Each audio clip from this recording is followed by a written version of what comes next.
জয়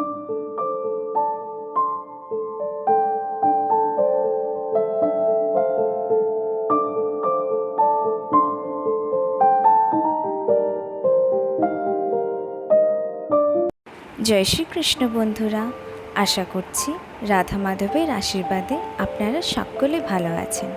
চলুন আজ আমি আমার নারুগোপাল ও নারুরানীর স্নান এবং শৃঙ্গার করাতে করাতে আপনাদের সাথে ভগবদ্গীতা পাঠ করি এবং আলোচনা করি। আমি শুরু করছি প্রথম অধ্যায় থেকে।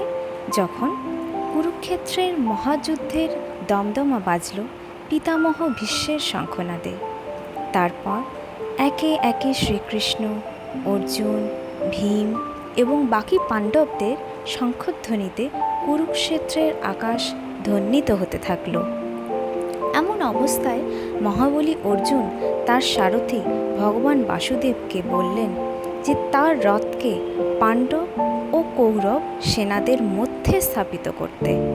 এইভাবে অর্জুন সমস্ত যোদ্ধাদেরকে একেবারে দেখতে চাইলেন।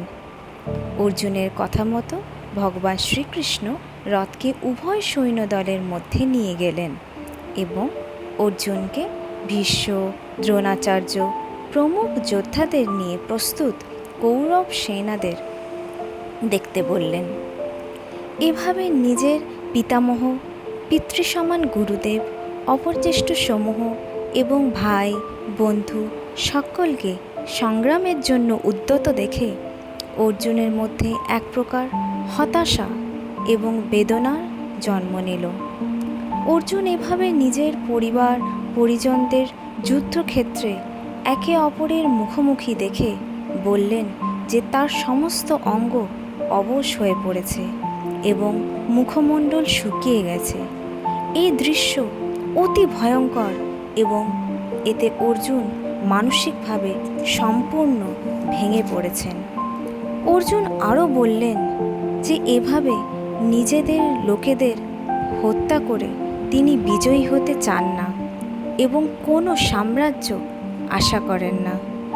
অর্জুন বলতে থাকেন যে এভাবে নিজেদের মধ্যে যুদ্ধ করে ভাই, পুত্র, পিতা, জ্যেষ্ঠ এবং সমস্ত বংশ ধ্বংস করে তিনি মহাপাপের ভাগীদার হতে চান না। এর থেকে তিনি নিরস্ত্রভাবে মৃত্যুবরণ করলেও সেটাই শ্রেয়। এইভাবে অর্জুন গান্ডীব নামিয়ে রাখলেন এবং সম্পূর্ণভাবে ভেঙে পড়লেন। অর্জুনের এই হতাশা মানসিক অবস্থা এক ধর্মসংকটের আদর্শ উদাহরণ। আমাদের সকলের জীবনে কোনো না কোনো মুহূর্তে এই ধর্মসংকট আসে, তাই না বলুন? যার সামনাসামনি হতে আমরা কেউই চাই না বা পারি না, কারণ এই সময় আমাদের স্বাভাবিক বিচার বুদ্ধিতে কোনো রাস্তাই দেখতে পাই না। কিন্তু এই সংকট আসবেই এবং তার জন্য প্রস্তুত আমাদের থাকতেই হবে। এই প্রস্তুতি হচ্ছে নিজের অন্তরাত্মাকে বোঝা।